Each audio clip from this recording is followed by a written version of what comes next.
Compatriots, welcome to our channel where today we embark on an essential discourse about reward and punishment in the fight against corruption in Nigeria.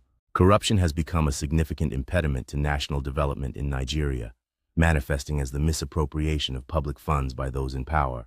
To effectively combat this menace, it is crucial to advocate for stiffer penalties for individuals convicted of corrupt practices. Countries like China and South Korea provide compelling examples of how stringent measures can successfully deter corruption. In China, severe penalties such as the death sentence or life imprisonment for serious corruption cases have led to significant accountability among officials. Similarly, South Korea has established a robust anti-corruption framework, resulting in lengthy prison sentences for former presidents like Park Geun-hye and Myung-bak. Instituting similar penalties in Nigeria could serve as a deterrent and promote accountability among public servants. Implementing severe consequences for corruption would require thorough judicial processes and transparency to avoid misuse of such penalties. For instance, in 2020, China sentenced Lai Xiaomin, a former financial executive, to death for embezzling approximately $276 million. This high-profile case emphasized the seriousness of corruption and the government's commitment to fighting it.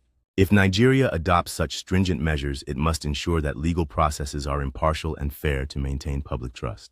Transparency International's Corruption Perceptions Index ranks Nigeria 150 out of 180 countries in 2023, reflecting the urgent need for reform in public office governance. Addressing corruption effectively requires a collective effort from both the government and the citizens of Nigeria. Equally important is the establishment of a robust reward system for excellence and integrity in public service, particularly in Nigeria, where accountability in governance can transform the societal landscape. A merit-based system that incentivizes ethical behavior can promote a culture of accountability and professionalism among Nigerian public servants. Countries like Singapore have achieved remarkable success by adopting such measures, presenting a model that Nigeria can learn from. Singapore's civil service performance bonus recognizes exemplary work and ensures that public servants are re-elected or reappointed based on their achievements and integrity, a practice that could greatly benefit Nigeria.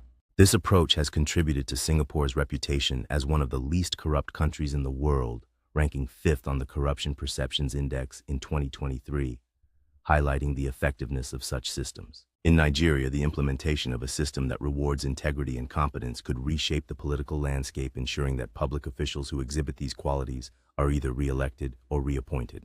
Recognizing and rewarding excellence within the public service not only enhances motivation among current office holders, but also establishes a vital precedent for future leaders in Nigeria.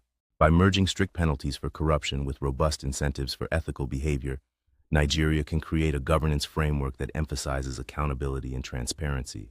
This comprehensive approach prioritizes the welfare of Nigerian citizens, fostering a sense of trust between the government and the public. As citizens witness the positive impact of integrity-driven leadership, they become more engaged and invested in the democratic process. Empowered by the promise of ethical governance, Nigerians are likely to demand higher standards from their leaders and hold them accountable. In Nigeria, the debate around electability often centers on whether candidates should have a proven track record of success and integrity in public service. Supporters of the idea argue that past performance reflects a candidate's ability to govern effectively and uphold democratic values.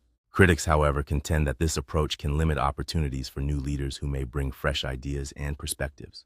The challenge lies in finding a balance between experience and innovation to foster an effective political landscape. Ultimately, the decision of who is electable should reflect the values and aspirations of the people, allowing for both seasoned leaders and new voices to emerge.